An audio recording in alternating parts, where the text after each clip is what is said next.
Hi everyone, welcome to Diana's Table.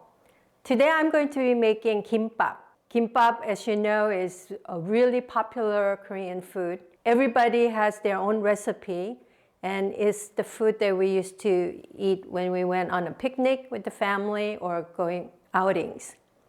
Whenever I think of kimbap, I think of my mother because I learned to make my first kimbap from her. In thinking of my mother and also in honor of her, I'm going to share the recipe that she taught me.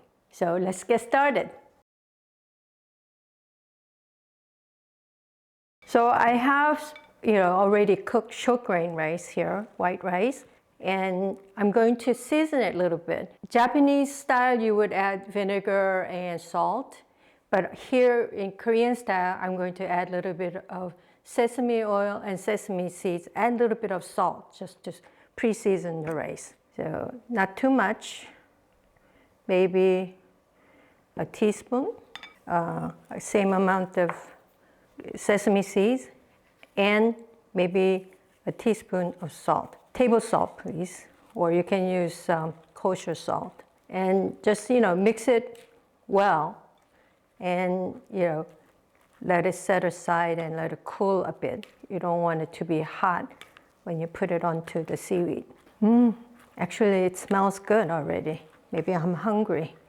So here's my favorite shredder again, and I know that everybody really likes them. I'm going to shred the cucumbers because you don't want it too thick when you eat it raw. So have fun shredding it. And plus using the shredder is really good because, cucumber, the inner side of the cucumber is too wet, so you only want to use sort of the outer part with no seeds, as we're going to eat it fresh. Usually we do season it with some sugar and vinegar to make it sort of sweet and sour, but because we have so many ingredients that are already pre-seasoned, I like to use the cucumbers fresh as it is. Okay. I'm going to slightly cook the carrots. So turn the stove on.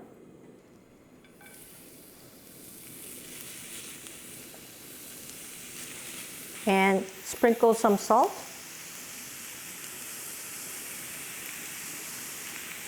And don't overcook because you want to be able to taste the crunchiness of the carrot. So just cook enough so it turns color a little bit, then it's ready.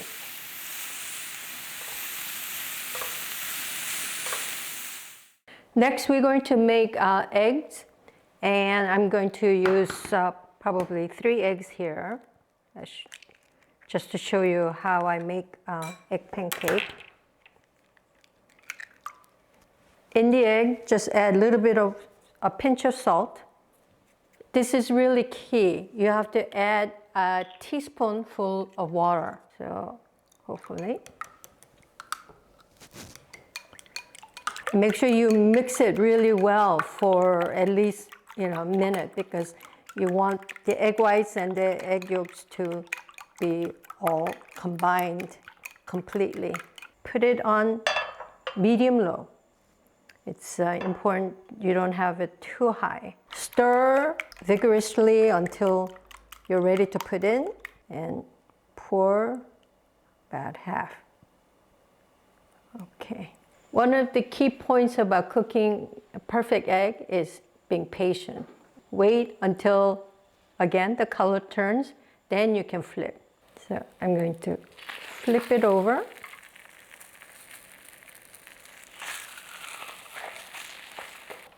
Turn the heat off, and then the egg will cook on its own.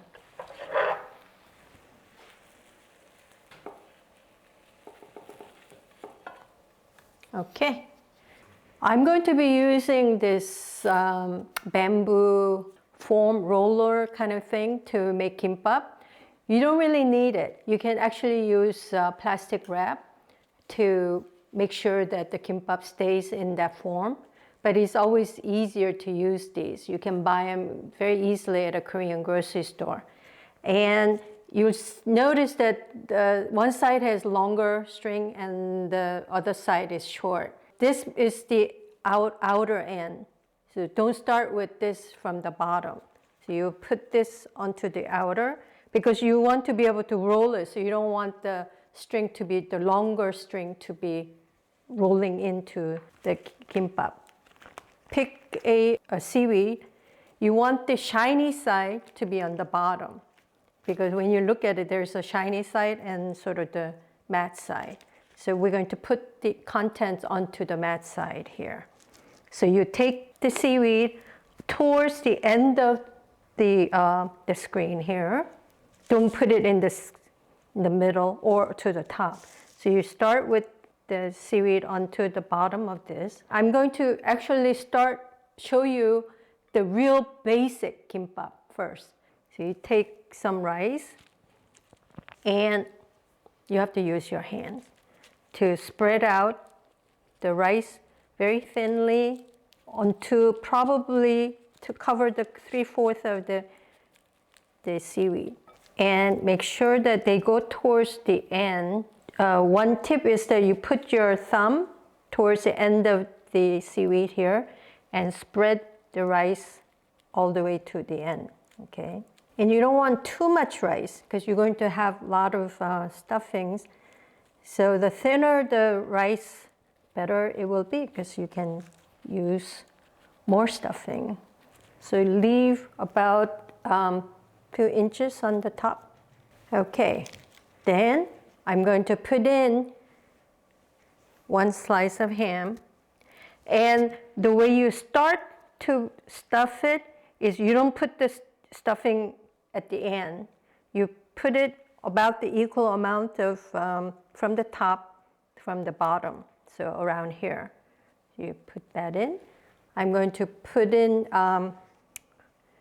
the yellow pickled radish or 단무지 in Korean. Then I would put in the cucumbers. I like to have a lot of cucumbers, but I'm going to put the orange in, the carrots.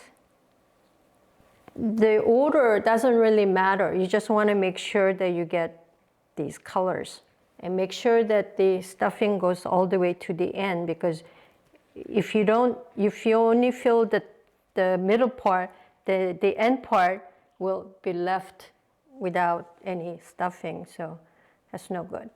Lots of eggs to the top.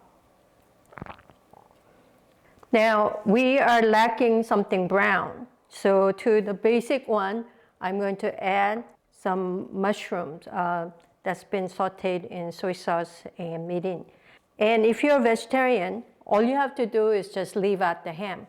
Then you have a very nice vegetarian kimbap.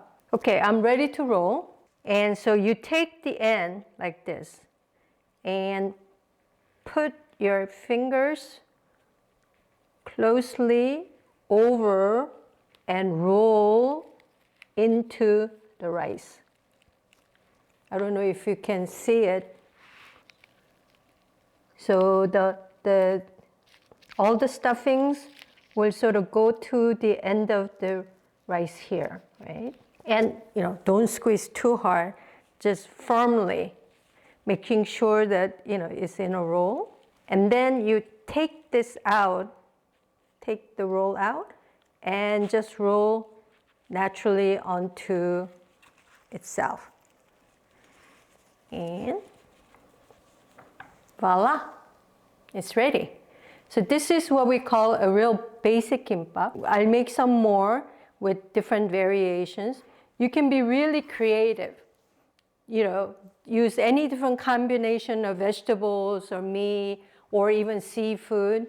And as I said, I'm going to make a couple more of the thick kimbap, and I'll show you how to make the small, tiny ones that are kind of nice, and you just use one ingredient. And I want to share with you what you can do to make something special. Whatever you have in the refrigerator with leftover banchan, they make really wonderful kimbap ingredient. So I'm going to make what we call mini kimbap. I'm going to cut the seaweed into half. Hopefully this will do it. Again, put it towards the end of the bamboo. And here you just need actually a little bit of rice. And the same concept applies here. You have to make sure that the rice is really well evenly spread. I'm going to add the sesame leaves, just a little bit of the pickled radish, carrots,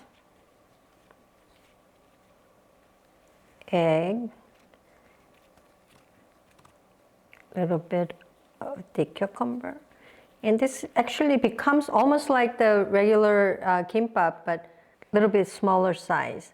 I'm going to add, instead of the mushrooms, I'll add the anchovies. I like lots of anchovies. So again, roll it.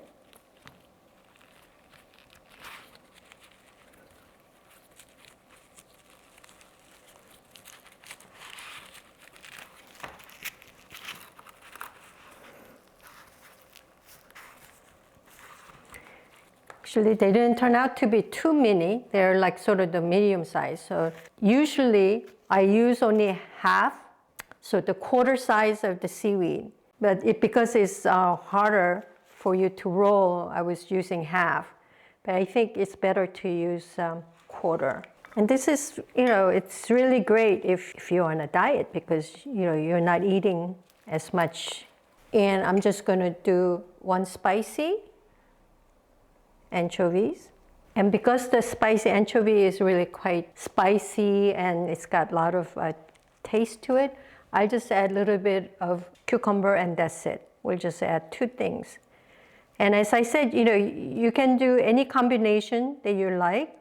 Just, make sure that you use whatever the things that the combination you want and just go with it.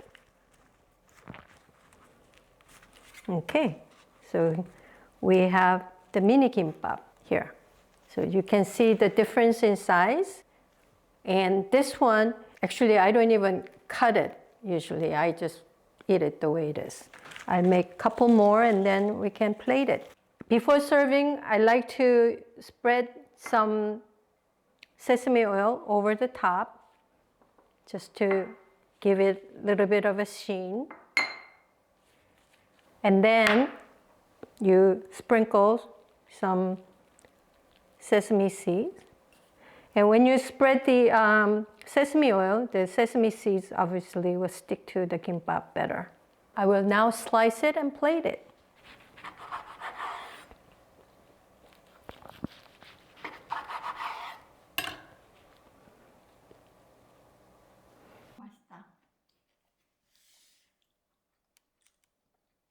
So the kimbap is ready.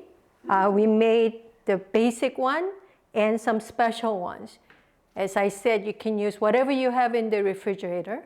I hope you'll try it this weekend with your family and take it for your next picnic. So happy cooking and happier eating. Actually, one of the best things about making kimbap is you can eat it with your hand. So I'll try one. Mmm.